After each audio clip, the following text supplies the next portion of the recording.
No one left behind is more than a standard we all live up to. It is a way of life. It is part of our mission. If you or someone you know finds themselves struggling with their mental health, please contact the Suicide and Crisis Lifeline by dialing 988 on your mobile phone or text 838 255 to speak or chat with a qualified counselor.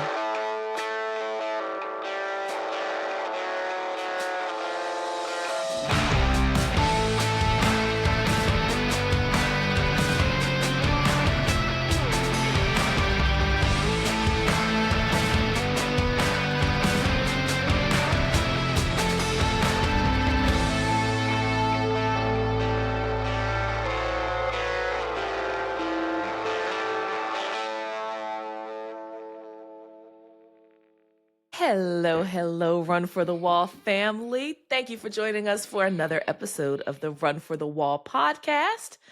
I'm Hitch, and I am joined this episode, as always, with Boots. Hey, Boots. Hey, everybody. And we also have Ed Brundage, who is no stranger to the Run for the Wall podcast. You're a repeat offender here, right? Ma'am. He's the second person to be on twice. So Yeah. Welcome. This is the back. second time. I Welcome look back. a little different this year. I don't have all that. Yeah. well, there's You look good as reason. always. There's good reason for having Ed on a second time, and we'll get into that in a little bit. All right. Well, if this is your first time joining us here on the podcast, you're an FNG or you're looking to become an FNG or you're just a family member generally interested in what it is we do here. Well, Run for the Wall is the longest, oldest, largest cross-country motorcycle run in the US. And we do this all in support of our veterans, POWs, military, KIA, and MIA. We are open and welcome for anyone to join us, so you don't have to be a veteran to join. So, check out the website, get registered because registration is open.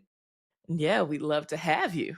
And not only that, the price is going to go up in February. So right now we're still at early bird rates. So if you're thinking about registering, this is a time to do it. Cool. Yeah. Also, if you're in a leadership position, you should be registered.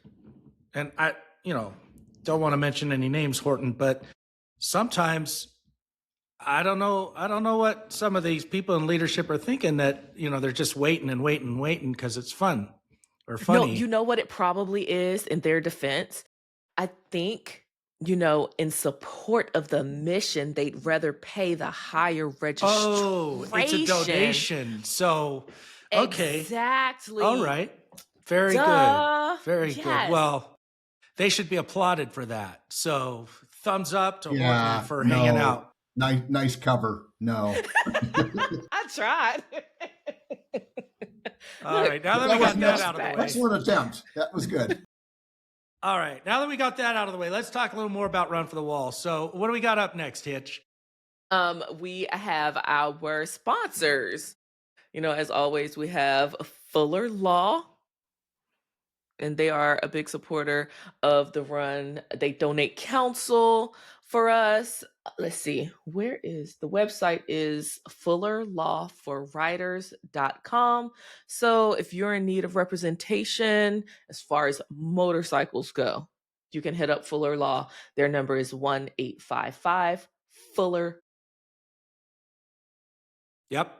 And there's a link on the Run for the Wall website if you can't remember that. It's at the bottom of the homepage. What else do we have?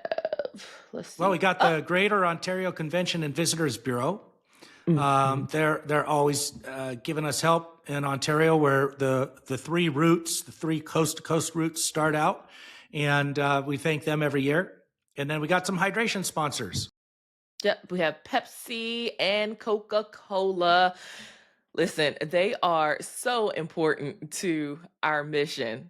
Like Ed and I were just talking about the hydration vehicles that will be supporting Midway Route, and they will be stocked with like energy drinks, water, sodas, I think chips, candy, Slim Jims, Cereal all the bars. cereal bars, like all the things. I know for 2025, every time we stopped and I turned around, someone gave my child something off that truck. She was We were giving her Snickers bars and Red Bulls and y'all didn't give her Red Bulls, no, I wouldn't but do y'all that. gave Come her on. everything that she loved, though. She was very happy. And that would not even be possible if it wasn't for these wonderful sponsors, PepsiCo, Coca-Cola. I'm trying to think what else. I mean, yeah, they just have all the things, anything you could really want. Like, there's really no reason for you to have to buy snacks like I did my F&G year, because I refuse to go anywhere without food or snacks because you never know. No, And I didn't know that we I've learned to had, travel pretty light, on Run for yeah, the Wall in terms of carrying extra food and drinks and stuff right, because because you don't need it unless it's no, something like super special. specific that you want or need. I Yeah, think, did they even have like the packets that you pour into water? I they feel like did. they may have. Yeah, so just they They had have all the electrolyte, things. like different Mhm. electrolyte packets Yeah. that you could just pour into a regular bottle of water. And Yep. man, that makes all the So difference in the world. before you make a target run at the beginning of the run like I did that first year, just know, like, you really don't. And I mean, we have fuel stops. The fuel stops are at gas stations. If you really need something special, you can buy it there. And then our evening stops are generally in places where you can stop by a Walmart, Target, or Yeah. something like that. So Well, and also at some different stops on the run, whether it's a gas stop or if it's a lunch break, we get people showing up, providing free product to riders. And I remember at the truck stop in Topeka, Kansas, this is on Central Route, of course, we mhm. get Monster Energy that shows up and sets up a canopy, like an easy up, and they've got a table They and they've got do. full table of the coffee drinks and the Hmm. zero carb, zero sugar drinks, and then the traditional, energy drinks that they provide. But I don't know. I can't remember off the top of my head who's responsible for that. I think it's a local distributor for Monster Energy. But hey, thank you guys as well for coming out, and everybody else who provides food and hydration and snacks for Run for the Wall. Couldn't do it without you. Yep. We And then we we have have, donors on Midway all across the country doing the same thing. They'll show up and they'll have lip balm, they'll have mhm, sunscreen, they'll have Yeah. you name it. So yeah, even at the start of there's the no need run. to pack anything. You'll Yeah, get it even at along the the way. start of the run, they have I mean, pack your medication, okay? Yeah. Take Pack your pack meds. that. No. No, but then we also have our newest sponsors, Boots. We have the Amsoil, your favorite. I love Amsoil. I just ordered a whole bunch of stuff because I'm an Amsoil dealer. And so I stock it in my garage and sell it to my friends. But I love their products. No, I do. I've got quite a motorcycle shop here, and I don't work on customer bikes. I only work on friends' bikes. I have a friend coming over today. We're going to do some front forks for his wife's Ducati. But, the point is Amsoil. Amsoil makes great products. I run it in virtually everything I have. I just bought a brand new Honda generator. And I just put Amsoil Dominator racing oil in that thing because I broke the camshaft of my old generator. It wasn't a Honda, it was a Harbor Freight. And I guess the camshafts are made of Chinesium. But anyways, we Snorty, you also play too much. we also have Climb riding gear. I love Climb products. I have a whole bunch of Climb riding gear products and Nelson Rig. I've got Nelson Rig products as well. I am like if you came over and saw my shop and my house, I am like motorcycle gear heaven here because I have to try everything. And so I buy it and use it. And sometimes I'll give it away or, I'll sell it to a friend or something. But that's something Bruce does that too. Bruce Bartolomeo, who was on the run, he was, he and I partnered when I was a assistant platoon leader. That was when you joined Hitch. Fifth But he does platoon. that too. He's just like he loves motorcycle gear. It's just a fun thing to do. But thank you again to Amsoil, Climb Riding Gear, Nelson Rig. Anybody else who wants to sponsor us, Yes. hit us up. Send us an email, pod@rftw.us. So that takes us to RFTW news and events. We already I already talked about told you all. registration. Yeah. Yeah, it's open. And I mean, we totally understand if you feel better about making a larger donation. waiting until February. But no, seriously though, the sooner you all get registered, the sooner we are able to have our RCs like Ed put together the plans for their routes and their platoons. And we can also start getting these numbers to our sponsors going across the country so they know how many people to expect when it comes to like fueling and feeding us and housing us and all that stuff. So it's really important to get registered as fast as you can because we are what 100 and how many days to kick 50, stands up? 150. 150 days to kick stands up. And that is going to be for all three of our coast to coast routes. So all three routes taking off the same day. May 13th, that's going to be the Wednesday after Mother's Day. We always leave the Wednesday after Mother's Day. But yeah, all three routes kick stands up 150 days. Let's go. Let's get registered. And then Sandbox route will be taking off the Sunday after we make it to DC, which is May 24th. That's right. And as always, hotel lists will be released on January 1st. I'm responsible for that, and I've got right around the corner. I know I've got most of the information. On Friday, I spent a good deal of time going through all the hotel lists, and because I've got the input from all the state coordinators and route coordinators and everything. So I think we're just about ready to go on those. So watch the website for that.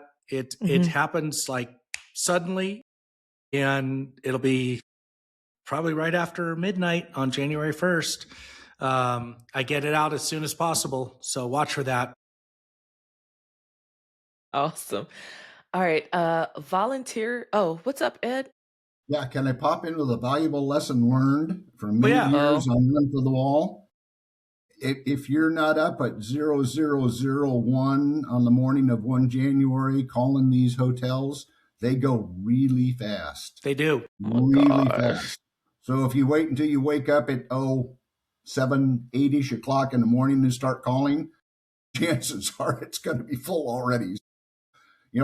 Just bite the bullet that one day, get a cup of coffee, get up early in the morning and start going through that list because at 0001, right, Ted? You're going to release it. I will, but I also want to offer a caveat, not to get people panicked.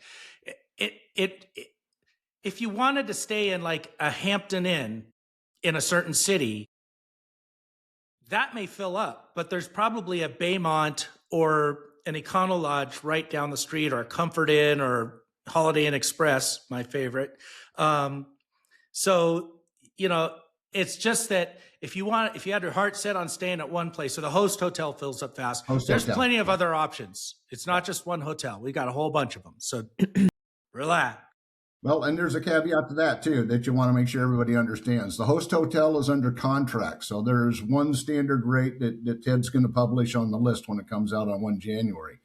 The other hotels listed there, what you see is a rate is only the rate for 1 January. There's no guarantees after that it's going to remain the same. So it's up to you, certainly, but get up as early as you can and get those things accomplished as soon as you can. Save yourself a little money, and it's 1 day. Come on, 1 day.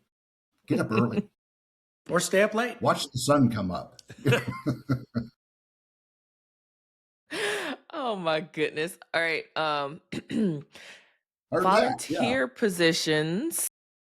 If you are already registered and you know what route you're going on and all that, and you are not already signed up for a position to assist on your route, you can check the available spots on the website to see where your talents are needed.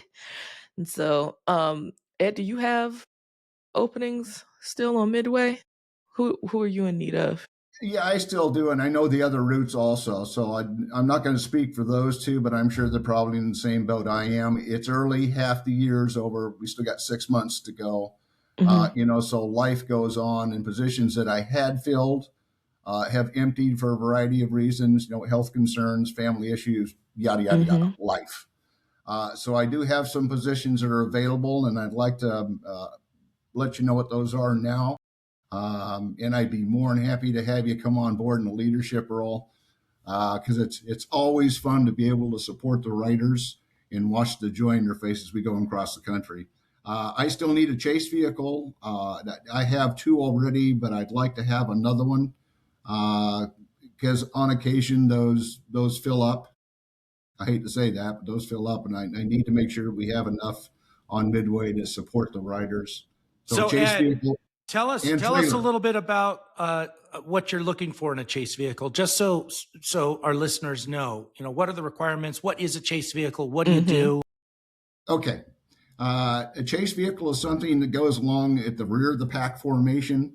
So if we have any riders' bikes that go down for whatever reason, or a rider's feeling ill and just can't continue the ride, we have a vehicle here that can assist you and put your bike up on that trailer and take you to the next Harley dealer. Is what we normally take you to. Why does it have to be a Harley dealer? Because they have great rider lounges. Yeah, what Boots just said. I was like, not you assuming it's going to be a Harley. Okay. We'll take you, Hitch, to the next Victory dealer. Wherever it is. That doesn't exist anymore. Point it out, and we'll take you there. We'll make arrangements to take you to the nearest dealer that you want to go. How's that? If you're riding a Bruff Superior, yeah, or an Ariel, as long as it's not too far, so it's the next stop down the road, then we'll take you to that next dealer. And if you're ill, we'll take it to the dealer for you and get you to the next host hotel or hotel that you're staying at, so you can recover. So that's the reason behind the chase vehicles. It's a support vehicle role that supports all the riders on the run to make sure that you're taken care of and that we can take care of you the best we can. I'd like to have 3 of those because normally one of those is dragging a trailer that's going to be a stage, so it has a lot of other accoutrement on it that you can normally get 1, occasionally 2 bikes on it if you stack them in close. So having an additional couple of trailers, and like Boots said, I'd like to have pickups, if you will. Those can pull the weight with no issues. If you got an SUV who's has a larger engine in it, not those 4-cylinder ones, the ones that can actually pull a trailer, we'll talk about that. We can discuss that. But I need something that can pull a trailer that can fit at least 2 motorcycles comfortably strapped down to the next stop, whatever that stop is. That's what a chase vehicle is. So I need 1 more of those. So if you want to go on the run, you don't need to ride a motorcycle for whatever reason if you can't ride, and you have a pickup and a trailer and you'd like to support us and support our mission, I could use you. Just go up on the Midway Route page and fill out a volunteer form. Let me know who you are, and I'll immediately get back to you. I had a promotions lead that had to back out shortly because of medical issues. So I could use somebody who's in charge of the promotions team. The promotions team is somebody that the 50-50 rabble rouser works for them. So they get up early in the morning and they offer items for auction, things that you can purchase along the way to support the run. And they help us, gather money along the way to make donations to people that support us, schools, people that put our dinners together and our lunch stops together. It's a key position. So if you'd be interested in that, I'd be interested in talking to you. I still need an honor guard coordinator. Staging crew still has a couple of positions that are still open. So if you're interested in helping us in the leadership role and staging vehicles after they get fueled, I'd be interested in talking to you. And I have a position for a leadership support person that's going to help me with finances. So a background in finance would help. That's what I have available as of right now. So if you're interested in any of those roles, go to the Midway site and look at the volunteer for a tab that's on the left-hand side, and click on that and fill it in and send it in, please. Awesome. And so you brought up the raffle rousing, and I just want to, since I was a part of that team for 2025, this is a really good plug to say, if you all are crafty, or you know someone who's crafty and wants to make quilts or other things, I know we had some custom cups, or if you just want to purchase things to be raffled off and give them to, the RC or your raffle rouser, like, please, by all means, bring those things so that they can be raffled off. And I mean, if they're going to be large, like, flag cases and stuff like that, Yeah, I was just like going to those, mention, like, if you have hidden talents and you yeah. like, maybe you make knives, or like Mhm. in the case of Bugs, who's been on this podcast, who's our chairman of the board right now, is an Mhm. incredible woodworker and Mhm. makes the finest things out of wood. He makes these flag cases that are absolutely beautiful. But if you do something like that, you want to make something and donate it to the route, if it's Midway or Central or Sandbox or Southern, whatever, to be auctioned off. That's another way that we raise money. And if you don't make something, you can always buy something and donate it to the cause there. Yep. And if it is something larger, I was just going to say, make sure you coordinate that. That way, there can be space to haul it, and arrangements can be made for shipping and stuff Yeah, like that. one year somebody donated a Henry rifle, and it had like the Run for the Wall logos etched into the breech. It was I remember that. yeah, it was pretty darn nice. I had last year. I had Gibson Guitars donate 2 guitars. Ooh, No, are you serious? I'm serious. They're going to that's do it awesome. again. They're going to do it again this year. Oh my One gosh. was a one of a kind butterfly guitar. Had a butterfly scheme on the face of the guitar. Went for some pretty good money. I'll just say that. I bet. I'll bet, Gibsons are yeah. very nice. Yeah. I sure would like to get a Les Paul. So yeah, Mind you, like Bruce I just don't mentioned, even play. any sort of gift you got, keychains. If you make keychains, we can auction those off. I've got somebody that's carved out of wood the symbols for each one of the military branches, and they're gorgeous. We'll be auctioning off those this year. So any hidden talents you got, please midway first, please. Yes, Midway first. We are focused on Midway today, so it's all about Midway Route. Thank you. Oh my goodness. I got sidetracked when you said Gibson, because I was like, ooh, I've always wanted a Les Paul. I don't know Yeah. why, because mind you, I don't even play the guitar for real. So I grew up, my dad played. All right, so what do we have next? Run for the Wall song, the song that I generally play or try to play at the end of each episode, that is available on the website. So if you have heard it before and you're interested in sharing it or listening to it, you can find it on the website. If you've never heard it and you're interested in listening to it, you can find it on the website. Yep. It's just rftw.us/song. Keep it simple. And then we have let's see, merchandise. Local meetups. Oh, merchandise. Get I skipped over that. Oh, Angie's gonna get you. No. Oh. You know what though? The RFTW merchandise does make great holiday gifts. Wink, wink, nudge, nudge. You know what I mean? They And do. one of the things I'm going to talk about today under customs and traditions has to do with RFTW merchandise. And so we'll talk a little bit more about that later in the podcast. But I will tell you this, that in putting together the customs and traditions, I went on to the RFTW shop this morning at like 4:30, 5 o'clock. I'm an early riser.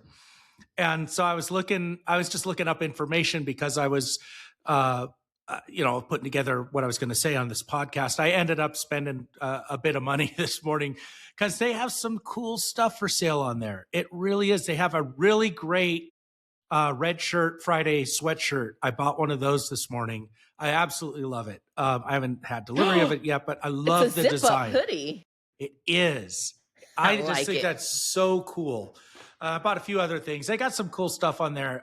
They have a really neat hat, a ball cap that's commemorative for this year. And well, we'll talk about that later in the podcast. But yeah, check it out.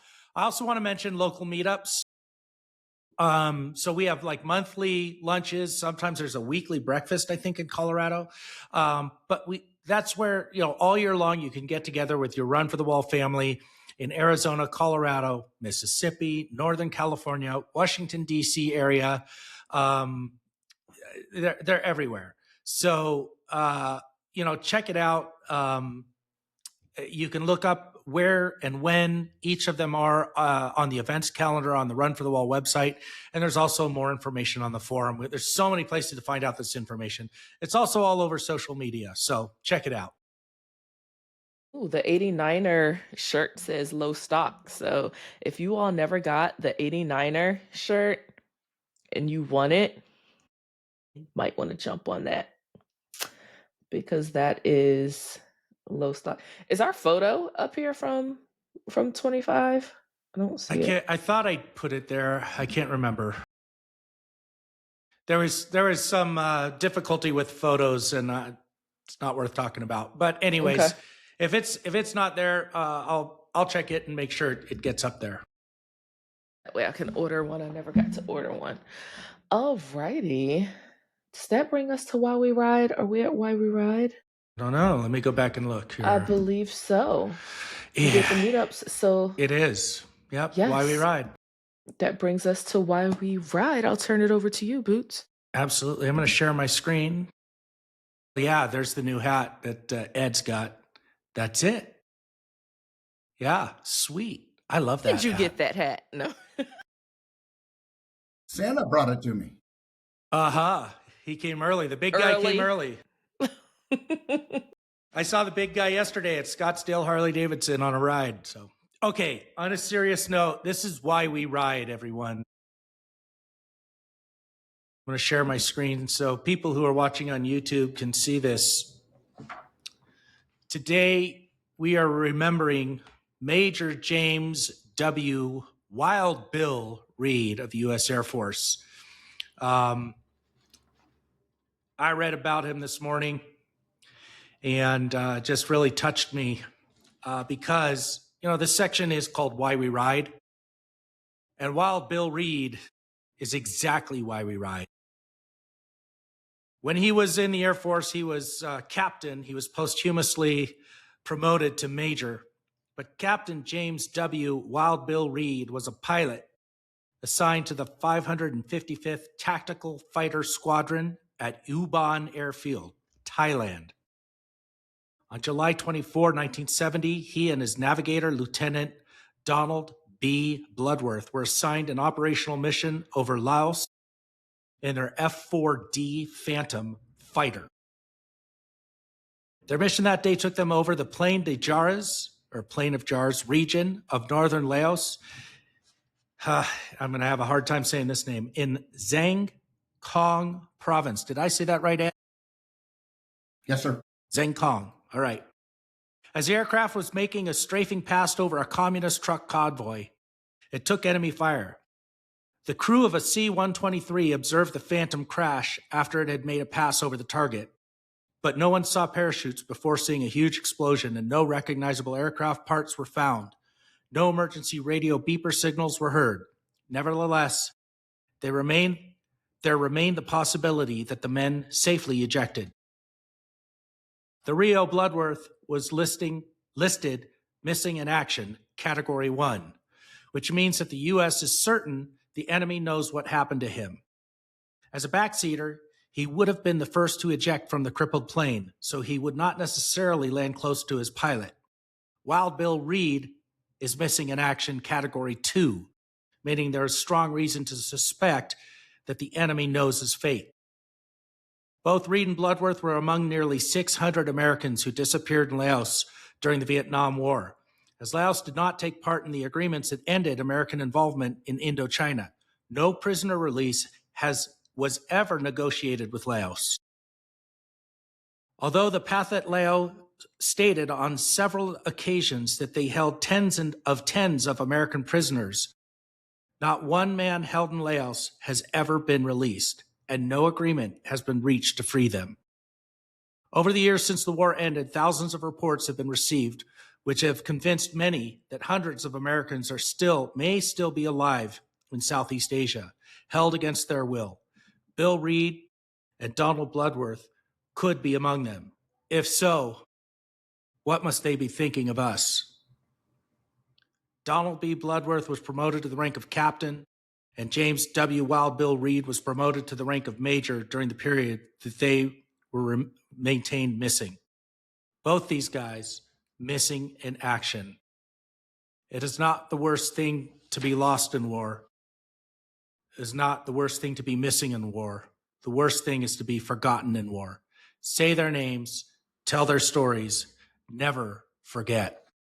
And then as an aside, I was thinking about all the MIAs and POWs and why Run for the Wall started in 1989, why Gunny Gregory and his buddies put this whole thing together. And I was reminded of the graphic on the back of the original 89er t-shirt, not the commemorative one. It has a, but I'm talking the original t-shirt from 1989. I had one in my hands. Gunny gave me a shirt so that I could have that graphic reproduced, the front graphic only, but the back graphic tells the story. And I'm going to put that up on my screen and I'll describe it to the listeners. So Okay. that is the back of the original Run for the Wall t-shirt from 1989. And it says, bring them home or send us back.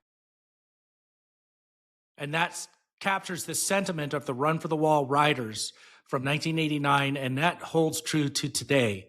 So we say, bring them home or send us back. And that is why we ride.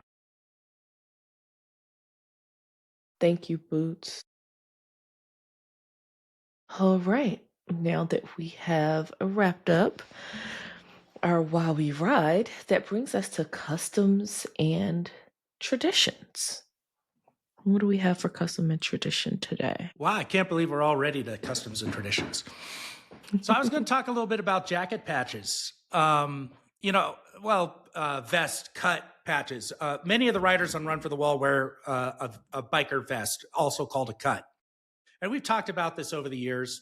I've got mine on my chair behind me. I'm not wearing it, but I thought I'd bring it out just, for the people who are watching on YouTube and to explain a few things about it. First of all, I wanted to talk about the Jane Fonda patch.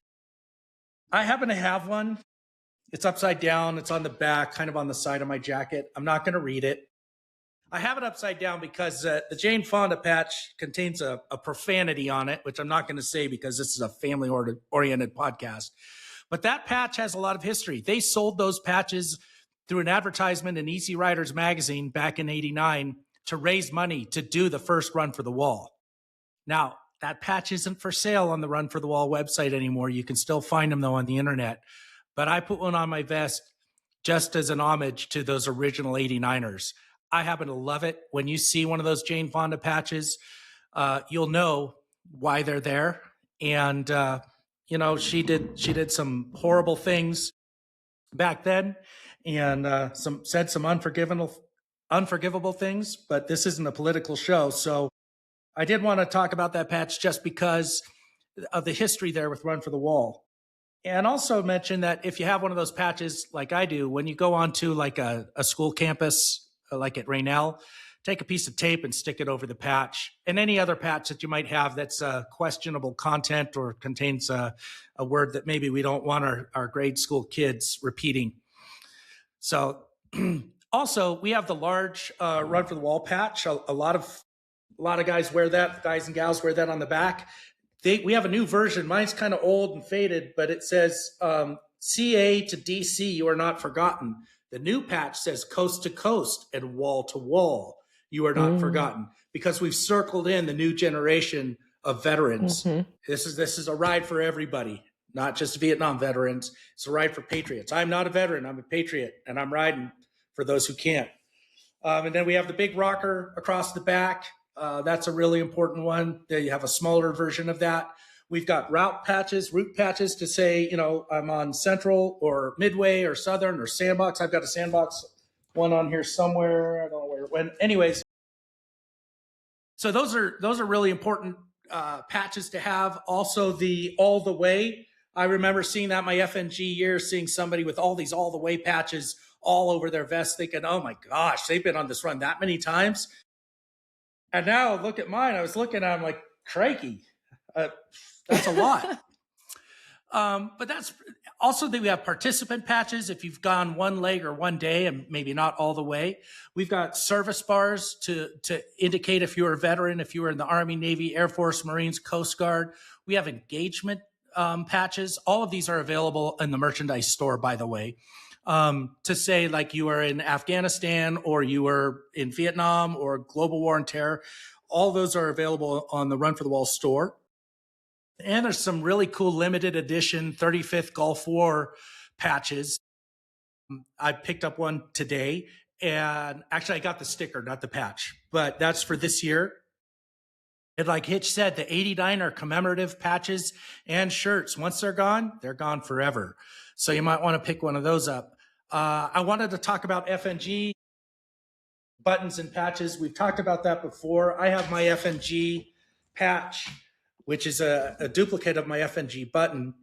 It's sewn upside down to indicate that I did go all the way and I walked the wall, and it was turned upside down to indicate that. You wear it right side up before you walk the wall. And once you walk the wall, that gets turned upside down, pinned back on you, and then you can buy the patch. They have patches from years and years going way back on the Run for the Wall store. So you could buy, like, this is a 2017, or if you wanted 2012, or you wanted last year, 2025. You could buy that and sew it on your vest or your jacket upside down if you walk the wall. We also have blue stars to commemorate those who are in service. We have blue star patches and gold star patches if you're a gold star family. And of course, we have the American. Oh, we don't have the American flag on the website. I was going to tell Angie about that. We should. But remember, when you put that American flag on your cut, nothing should be above it. It should be an empty field. I made that mistake. You can see I've removed some stuff there. Someone pointed that out to me and they said, hey, Boots, you know, nothing should ever be above the American flag on your cut. And I was like, So I had a patch and some pins and buttons. They're all gone now. So I've got the American flag going the right way, dressing left, and nothing above it. That's kind of a tradition there to display the American flag properly for all to see, whether it's on your bike, on your vest, on your T-shirt, whatever. But that's it. Yeah, I just want to talk about all those patches. It's kind of a fun thing to do. And, again, when I was in FNG, I never imagined that I would be doing this thing every year or being involved to the level that I am or having a podcast. I know, right? It does. It changes your life. It's not just a motorcycle ride. It's life-changing. It really, really is. And speaking of life-changing, we've got our guest today, Ed Windog Brundage, to talk about Midway Route and some of the cool things that happen on Midway Route that may not be, abundantly clear to everyone out there. We have listeners from all the routes, and hopefully we have listeners for people who are thinking about doing Run for the Wall. And if you're thinking about doing Run for the Wall, you've got some choices to make on which route you're going to get on. And so with that, I'm going to turn it over to Ed and tell us about Midway this year, what you got coming up, and what are some of the special things, and the Route 66 100-year anniversary. Centennial. Yeah. 100-year anniversary, Route 66. Yeah, I think Central and Midway both get on Route 66. So, yeah, that's a special year. For people who don't know about Route 66, I can't do it justice on here with the short time we have.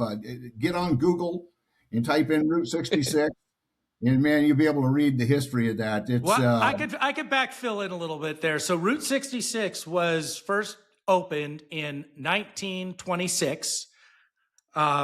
It originally went through 8 states, starting in Chicago, Illinois, and ending up in Santa Monica, California.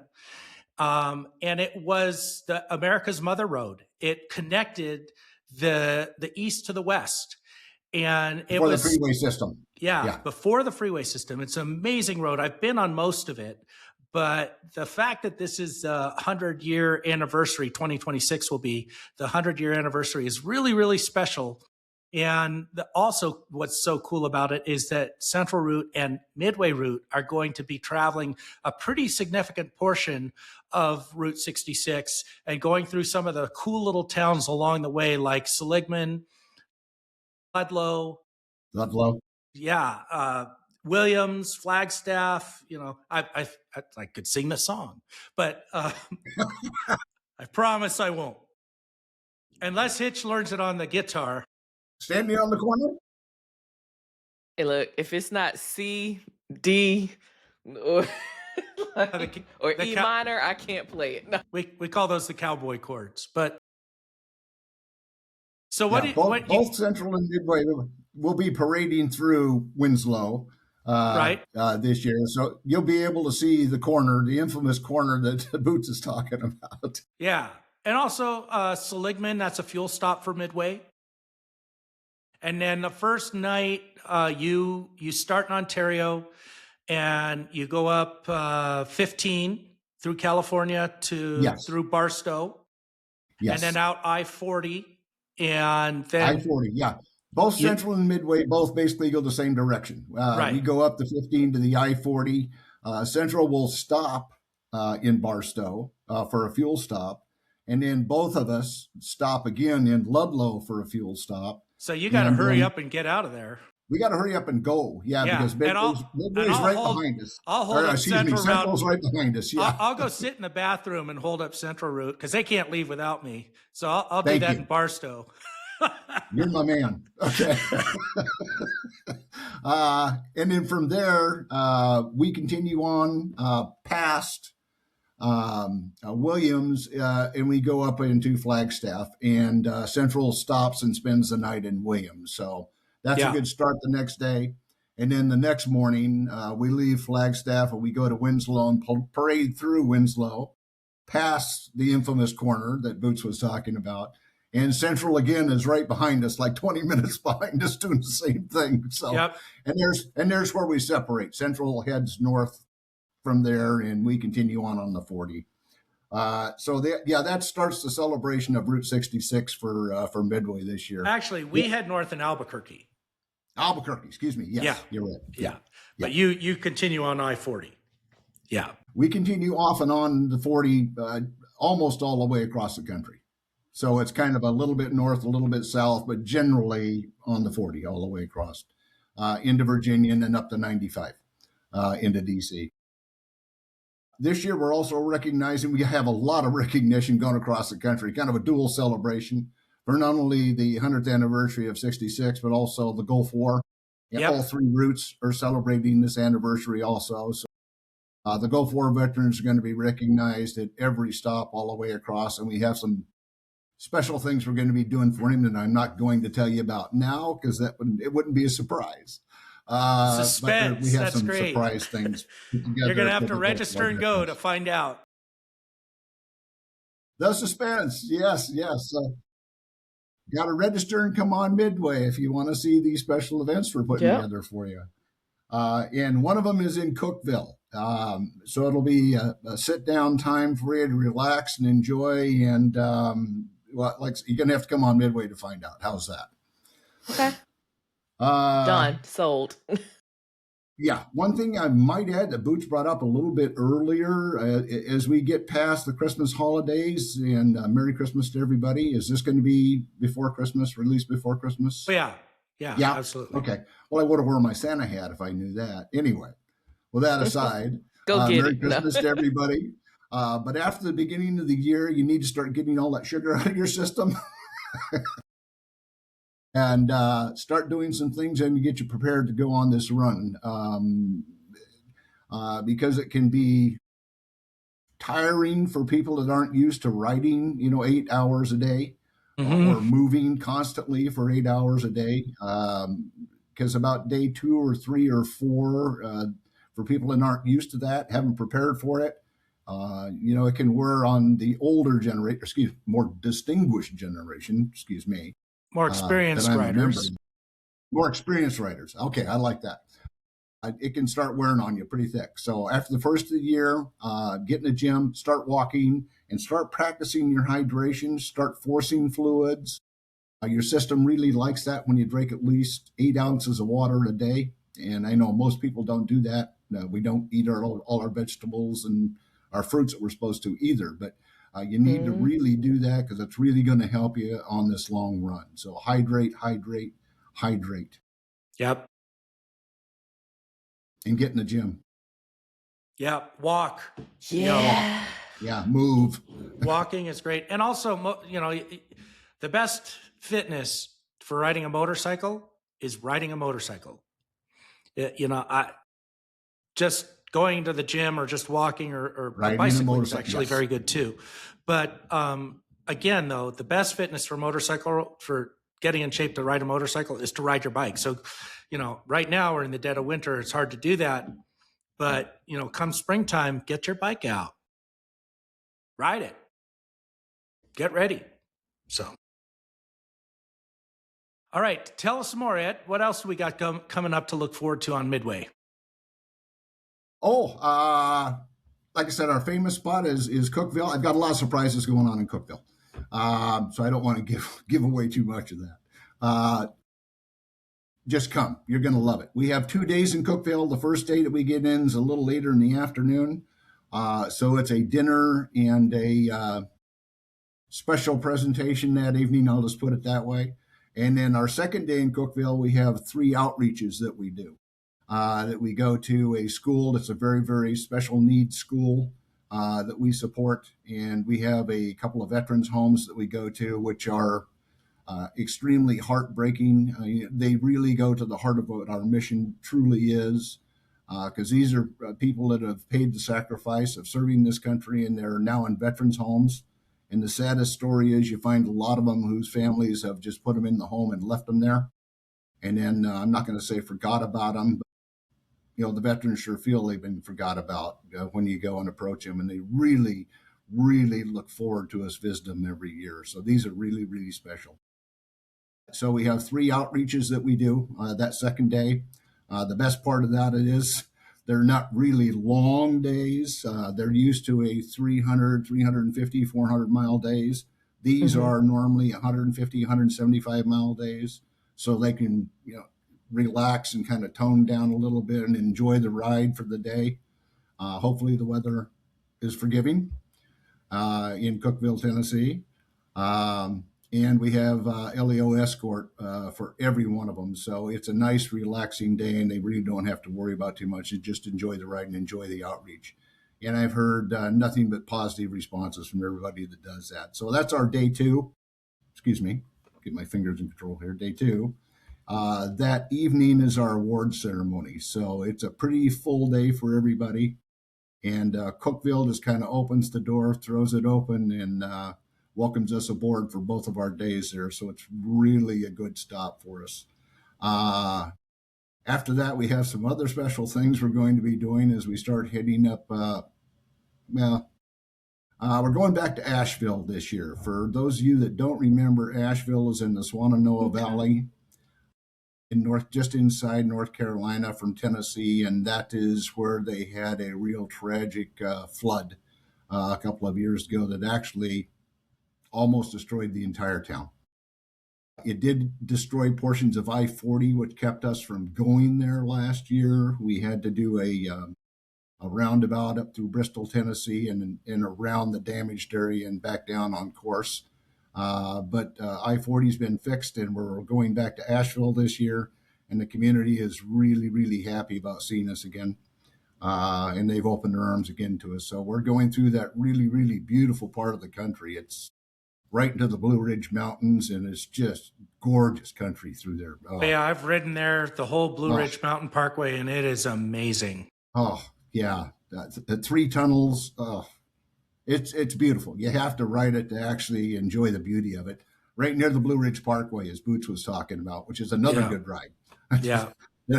that you'll have to get to some other absolutely day. Beautiful country. Oh, beautiful, beautiful.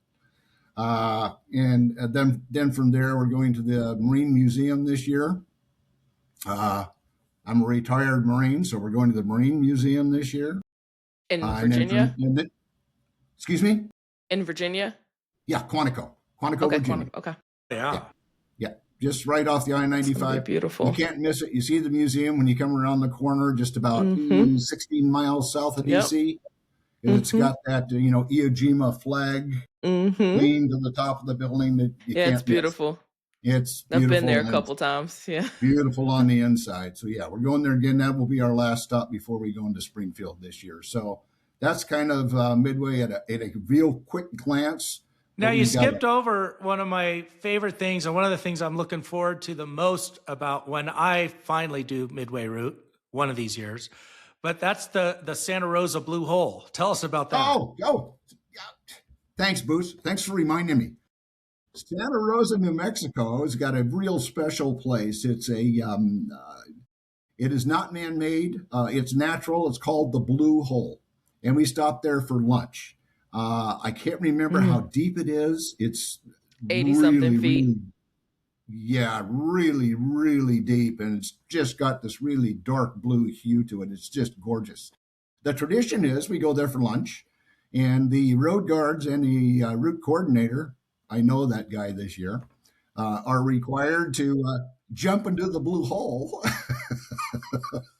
no matter what the temperature is, and hopefully everybody else, because especially on the hot routes that we've made there, when it's really, really warm there, boy, that's really refreshing. But that's an opportunity for you too. The Blue Hole. Now what about Stinger? Are you going to throw him in, or Java Joe, or Stitch, or Corp? They're all going in. Okay, if good. I'm going in, they're going in. Okay, so I'll tell you this. It says the visibility is always about 100 feet due to the fact that the water completely renews itself every 6 hours. What doesn't change is the temperature. It's a constant 62 degrees. Ooh. Yeah. Wake you up. and I think I saw that it's 80 or 81 feet deep, something like that. But yeah, people actually go there to scuba dive. You can't see the bottom. I'll just put it that way. Yeah. Yeah. Oh, it's beautiful. Yeah, it's absolutely beautiful. Hitch, you're going in this year. And that's 50 degrees though. You are going in. Wetsuit. I'm packing my wetsuit. You are a wimp. Come on. That's like surfing at Bismo Beach. We have a fuel stop there in that town, and then from there we have a parade through the town and then down to the Blue Hole, and then we do lunch, and then everybody goes and jumps in the hole. We're going in. Great. Awesome. During the lunch stop. Oh my gosh. All right, you're going in, Hitch. Come on, be ready. Listen, I committed to doing Midway Route. We'll see. We'll see. Well, you can hold my hand. You can go in with me. All right. Yeah. The only problem is there will be pictures. This is going to be fun. Oh boy. Okay. Ed, you got to promise me that she's going in. Thanks. I'm going to record it. Okay, Thanks good. It's going to be Boots. terrible. Yeah. Oh my gosh. What am I getting myself into? Southern Route, save me. No. Ha. So Ed, getting back to the podcast here, is Yes, there anyone in leadership you want to call attention to? I know you got a lot of really top heavy here, guys with a lot of experience. Jerry Wilkins, Corp. Man, he does like 17 different jobs. He's been route coordinator, assistant route coordinator. Anyone else you want to call out just for their dedication, devotion? Jerry is what I call him. He's my route energizer bunny. That guy steps up to do everything. I swear. He's been a route coordinator 3 years ago, 2 years ago, 3 years ago. Yeah, I think 2 or 3 3 years ago, I believe. And since that time, he's been the mentor for every RC that's come along, and he's going to be my mentor again this year. This guy is just a wealth of knowledge, and he garnishes that knowledge and experience from all of these jobs that he performs. And he does so much, not just for Midway Route, but for the whole run for the wall. Yes. He really, really does. He used to store all the trailers for the merchandise. And all the gear, the tubs and the totes and for years and years and years and years. And he never says no. If you ask him for a little bit of assistance and it has run for the wall behind it, he's going to do it for you. Yeah. And on top of that, he has 2 businesses that he runs. So that's why I call him the Energizer Bunny. Well, busy people get things done. So they do. Yeah. They do. But But Java Joe also, Joe Booktaub, he's your platoon coordinator. I know he does a lot for Run for the Wall. Yeah, there's another Energizer buddy. Yeah, he is my platoon coordinator this year. This is his second year that he's done that for me. Yeah, he's a plug and play sort of guy. All you got to do is go, Joe, I need you to take care of XYZ. And you can forget it. It's done, and Yeah. it's done better than you thought it was going to be done. And he also runs the Arizona meetup, the monthly Arizona lunch meetup. So he's a busy dude. And he is the Arizona state coordinator also this year. So yeah, above and beyond all that, Jerry is the California state coordinator, Jerry Wilkins, and Java Joe is the Arizona state coordinator. They volunteered to do that, and I'm not going to say no to anybody with that sort of experience or sort of drive. So yeah, I have a lot of returning guys. LT, all my state coordinators are the same ones I've had before, except for 2 this year for health reasons and family issues had to back out this year. And I had to be replaced. But other than that, they've been long-term state coordinators, just super individuals, and they'll do anything for anybody if you got run for the wall, somewhere in your title somewhere. They'll bend over backwards, do whatever they can to support you. My leadership teams, probably 75% of last year's return this year. They're all longtime supporters, and they've done these positions before, so that makes it easier for me because they know what's required of them. So there's a lot of them, actually too many to list to name here. But you'll, if you're going to run Midway with me this year, you'll be meeting them all. They'll be introduced to you, and there'll be a brief summary of what they're doing for you the day Looking before forward to it. on the 13th. So, yeah. And then we should mention your ARC, your assistant route coordinator, Randy Stinger. Yeah. Randy Stinger Sheets. Stinger comes to me from the Road Guard community. He's got a great history with the Road Guard community. So being in that position, as Boots already know, because he's from that community also, they have to have their finger on the pulse of everything that's going on within the route, because they're responsible for the safety of everybody that's associated with that route and that's on 2 wheels.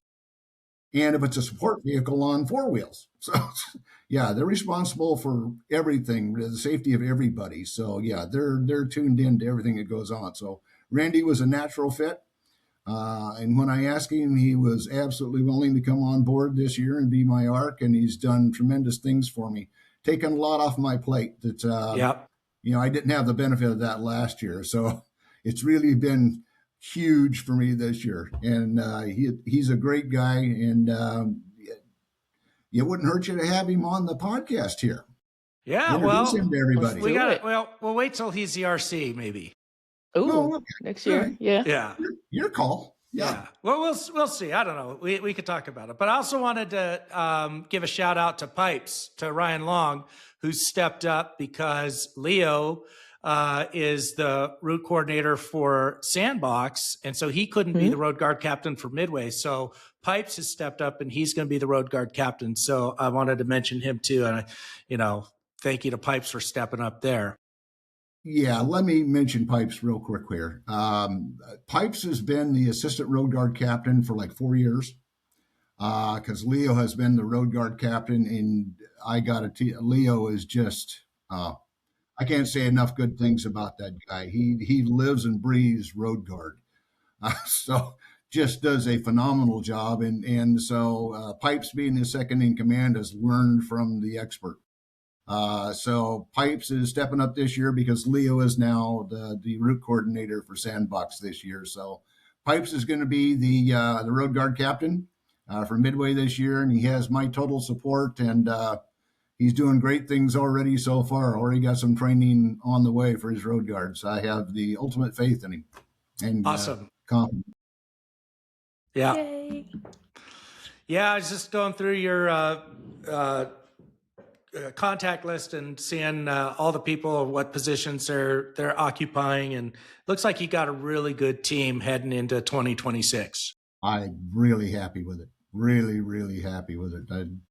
I have all the confidence in these guys. We just did our 6-month tune-up, if you will, kind of status report, for lack of a better term, on where they're at, where they're sitting as of right now. And man, they've done great work so far. So with 6 months out, you always got to make sure that you got plenty of time to take care of those last minute hiccups that are going to show up for everything that you do. So there's plenty of time to fix those. Like I said, Boots, you've already got our hotels in place and ready to go. Camping locations. The itinerary is so close to being done. There's just some small things that have to get done to get that published, ready to go, so everybody knows what we're going to be doing. And other than that, plaques and certificates, and as you know, the rest of the task list we got to get accomplished. So I just remembered one other question I had for you, because I get asked this a lot. What about prepaid fuel? When will it be available? And give us some info on that. I had to think about prepaid fuel. There was going to be prepaid fuel in one way, shape, or form this year, no matter what. Prepaid fuel was a thought that came along years ago. And it was thought about between a road guard and a fuel team member. And they were thinking about things that they could do, being the professionals that they are and support a run for the wall, to make the fueling process and the staging process more efficient.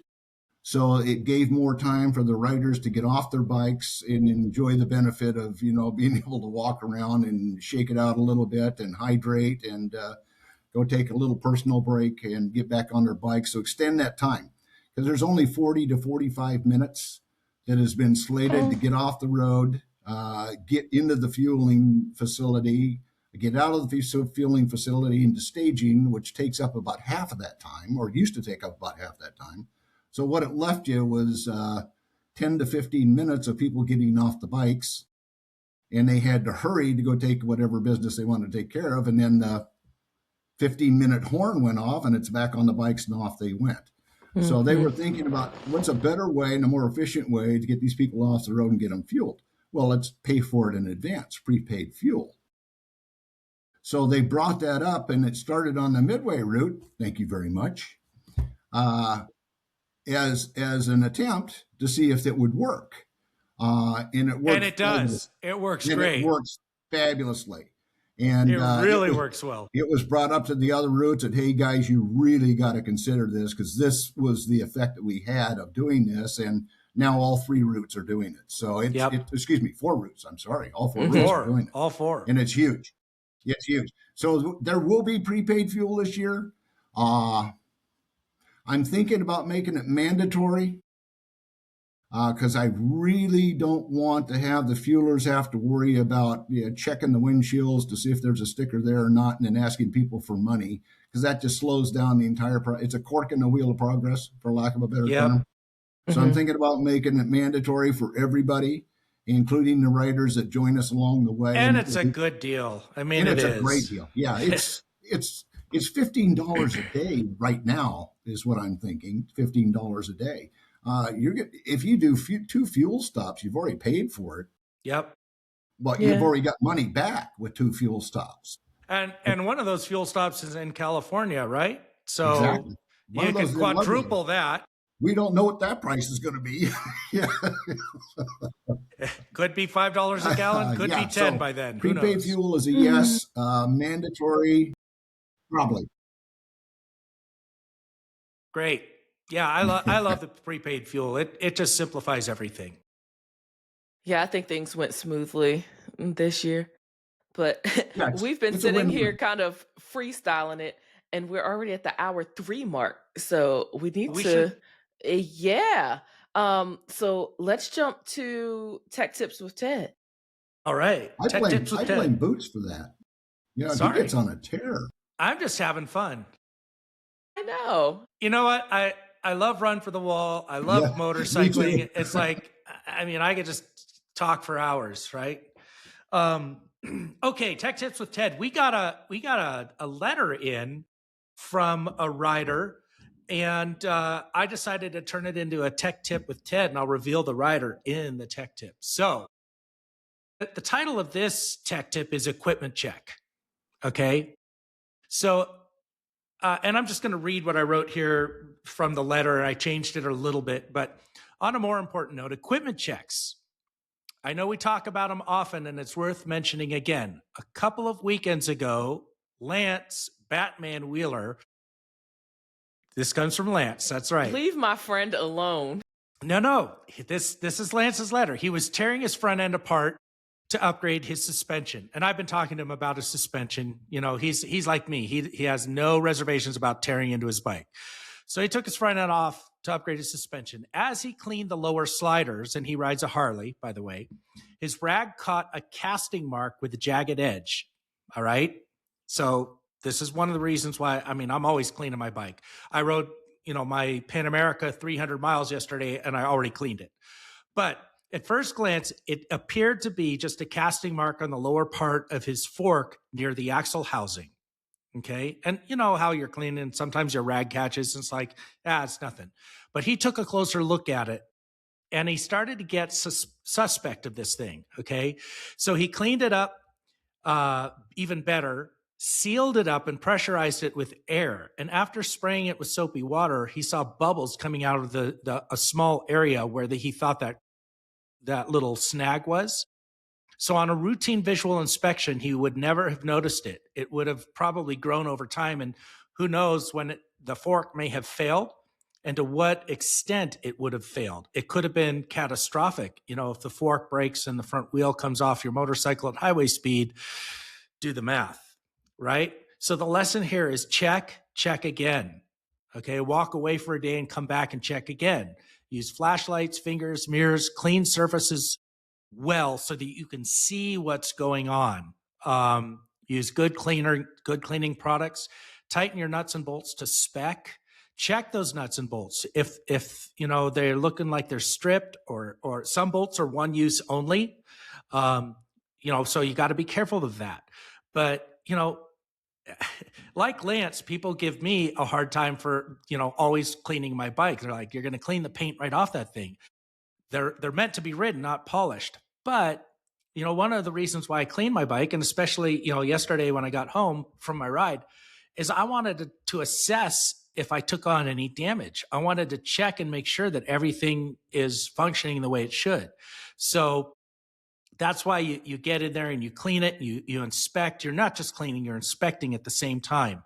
So you get some of that dirt and road grease off, and you make sure that the nuts and bolts are tightened to spec, and that you don't have anything that could potentially break, so that you keep the shiny side up and the rubber side down, because that's what it's all about. Lance is reminding everyone to check your rides, check them over once and again, dig a little deeper, clean a little bit more. If something looks a little bit iffy, give it a test, like pressurizing your forks and checking for leaks.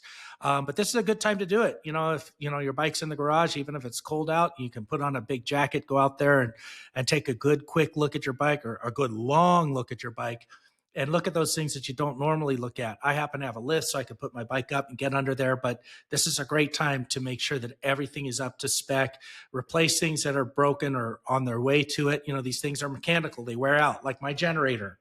Broke a camshaft in a generator, of all things. Who would ever thought? But mechanical things fail. And if you can catch it in advance, that's, I'd way rather catch a broken fork in a garage than, have a catastrophic incident somewhere halfway across the country. That's it. That's Tech Tips with Ted. And hey, thanks, Batman, for sending that in. Thanks, Boots, for sharing. Can I add a nickel to that, Boots? Of course Absolutely. you can. I have a personal story to support what Boots is just telling you here. This is not saying things just for the sake of saying things, folks. Years ago, when I was on the fuel team, I was up in the lead. I was leading the fuel team. One of my axle covers, which is pretty substantial, it's a big piece of metal. The Allen screw failed on it, and it came off my axle and bounced all the way through my fuel team without hitting anybody, luckily.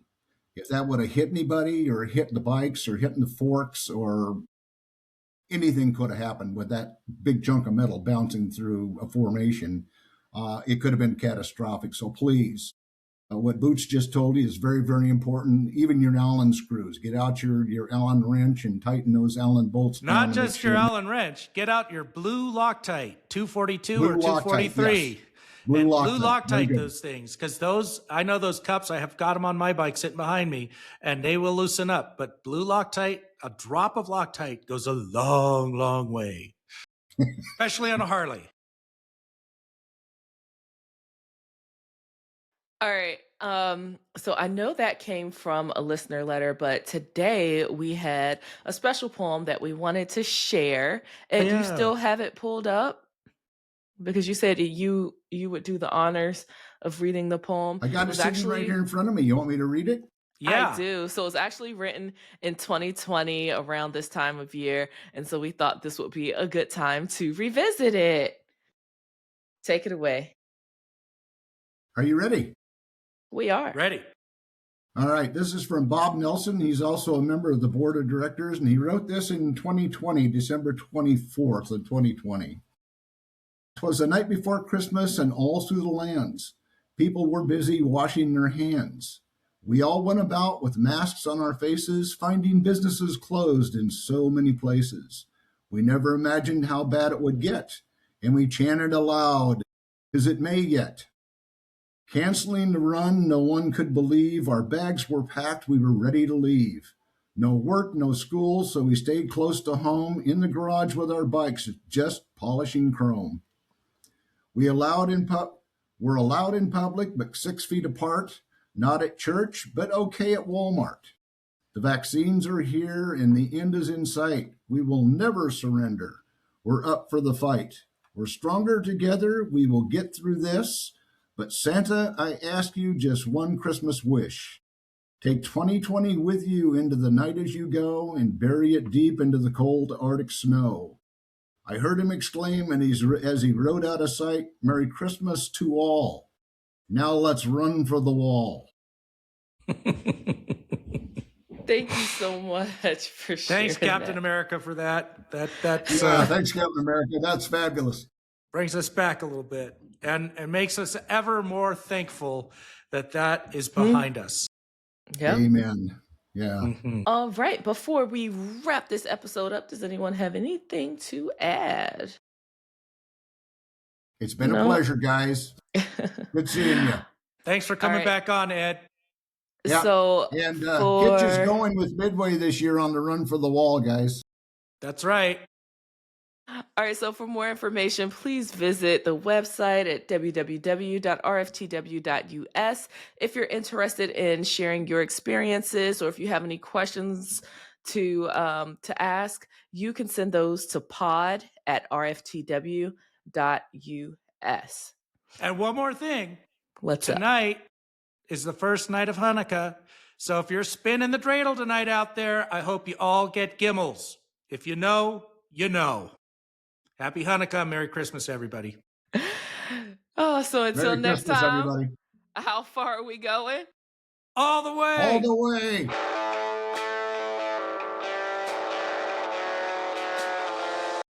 Still.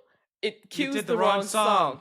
It's not my fault. It literally says "Run for the Wall" song. I promise you it does.